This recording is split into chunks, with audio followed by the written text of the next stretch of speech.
Kebor Multimedia Production. Kan nu bareeche kan nu miidhagsee islaamummaadha. Islaamummaan amantii ragaa qabdu, amantii beekumsaan ijaaramte.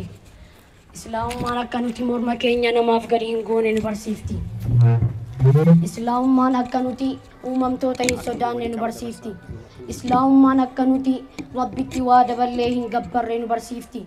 Islaamummaan akka nuti qabrii muka dhagaa harka keenyaan tolchinee tola irraa hin barbaanne nu barsiifti. Nuti kanaaf islaama jedhamne. Islaama jechuun rabbiitti masakkamuu jechoodha. Kanaaf midhaagne. Islaamummaan faaya caalu. Hawaasummaan hawaasa akka turuuf islaamummaatu nu barsiise. Haqa obbulummaa namni islaamaa tokko waamicha wayyoo godhe awwaachuu akka qabnu nu barsiiste. Namni islaamaa tokko yoo dhibame deemnee isa gaafachuu fi waan jennee gaafannus nu barsiiste. Namni islaamaa yoo xifate isa eebbisuu akka qabnu nu barsiiste. Namni islaamaa tokko yoo aakirame isaaf araarama kadhatuu fi isa awwaaluu akka qabnu nu barsiiste. Namni namummaan akkaan kabajamu amantii fedhes hordofuu haqa waliin jireenya akka qabnu nu barsiiste. Islaamummaa jechuun yoo nuti manaa baanu muka kamiin akka baanuu fi yoo baanu du'aa akkamii akka jennu islaamummatu nu barsiise. Nuti yoo soorannu harka kamiin akka nyaannuu fi maal akka jennu islaamummatu nu barsiise. Nuti yoo nama tokkotti dhufne namaan akkam akka jennuu fi namni sunis akkam akka nuun jedhu islaamummatu nu barsiise. Yoo gaara ol baanuu fi yoo gadi buunu maal akka jennus islaamummatu nu barsiise. Nuti yoo rifannuu fi yoo gammannus maal akka jennu islaamummatu nu barsiise. Yoo mana fincaanii seenu luka kamiin akka seennuu fi baanu islaamummatu nu barsiise. Qulqullina akkamitti akka qulqulleeffannu islaamummatu nu barsiise. Nuti yoo rafnuu fi yoo kaanu maal akka jennee haxxifannu islaamummatu nu barsiise. Walumaa galatti jiruu fi jireenya keenya hunda keessatti maaltu akka ta'uu qabu islaamummaa irraa baranne.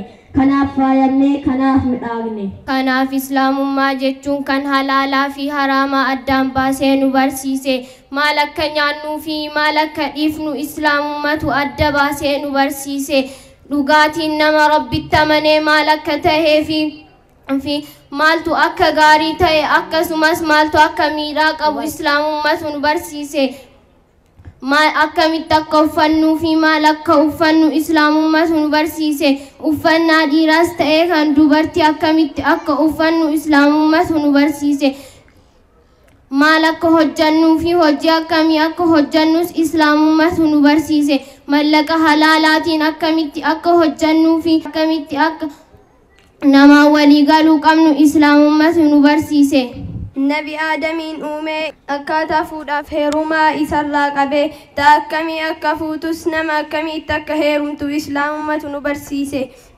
Atiin kan dhiiraa intala akkamii akka laallattu akkamitti akka laallattu waan meeqaaf akka laallattu islaamummatu nu barsiise. Atiin intalaas kan akkamitti akka heerumtu kan akkamii akka filattu maatiin kee akkamitti akka sii gaafatu islaamummatu nu barsiise. Maatiin kee gaafa cidhaa maal akka tahuu qabu intala isaa irratti maallaqni akka hin qabamneef baasiin humnaa olii akka hin baasifneef gabbaraa fi waan maatiin hin dandeenye akka intalli qabattu islaamummatu nu barsiise.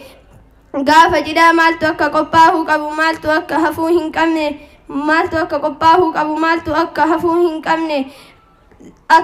akkamitti akka sunni sun geggeeffamu islaamummatu nu barsiise. Kanaaf midhaagne kanaaf bareenne.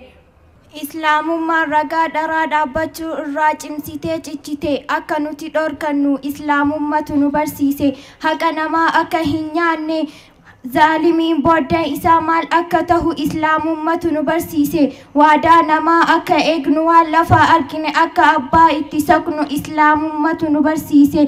Gurra namaa akka hin balleessine akka hin kaafne kutteedhaan jidduu namaa akka hin deemne islaamummatu nu barsiise. Kanaaf miidhagne kanaaf bareenne.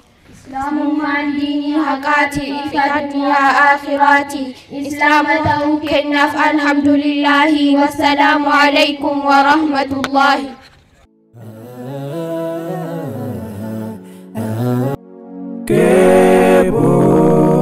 Kebor Multimedia Production.